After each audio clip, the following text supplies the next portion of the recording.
Mielos moterys, jūsų vyrų laukia tokia užduotis. Mes turime vienas ant kito sustatytus 2 butelius. Tarp jų yra įkišta 20 litų kupiūra.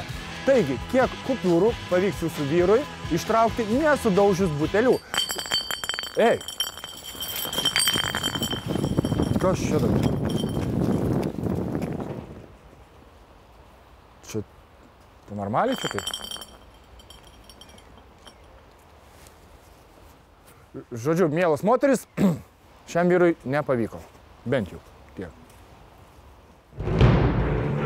Kągi, esame vietoje, kur tikiuosi niekas iš manęs nebepaims mano paskutinių 10 litų, nes turim puikią apsaugą už nugaros, pasiruošime užduoties vykdymui. Nesupratau. Labą dieną. Mutkai, ką čia darai? Galvoji, kad tau viską galima? Nu, ką von iš čia, jis toj pasitvarkysi.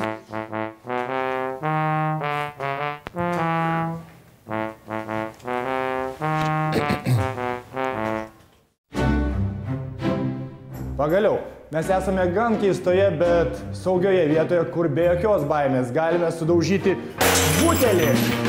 Kaip matote, turime paruoštą užduočiai vietą, kurioje yra 6 poros butelių, kurių tarpuose yra įvairių kupiūrų piniginiai vienetai. Pažiūrėsim, su kuria kupiūra pasiseks šią užduotį padaryti paprasčiau ir apskritai ją padaryti.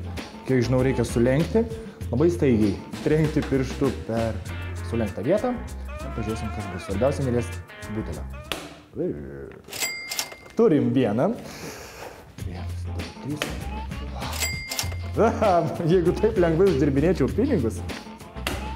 O, taip pat. Toliau, kupiūros, kurios man labiausiai patinka. 100. 1, 2, 3. Gal reikėjo nuo 500 pradėti ir būtų rami. Galvoj? Ką? Pavydu?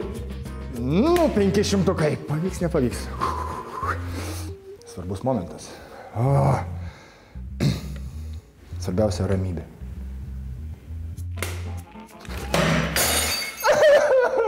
Nu, kodėl?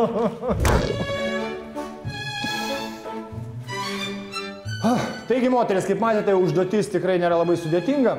Man sekėsi visai neblogai, netgi puikiai. Iš 6 porų butelių aš ištraukiau netgi 5 kupiūras. Viena liko dėja ant stalo, pati fainiausia, bet patarimas toksai: susikaupti, labai neskubėti ir pačioje pabaigoje nepasitikėti per daug savo jėgomis.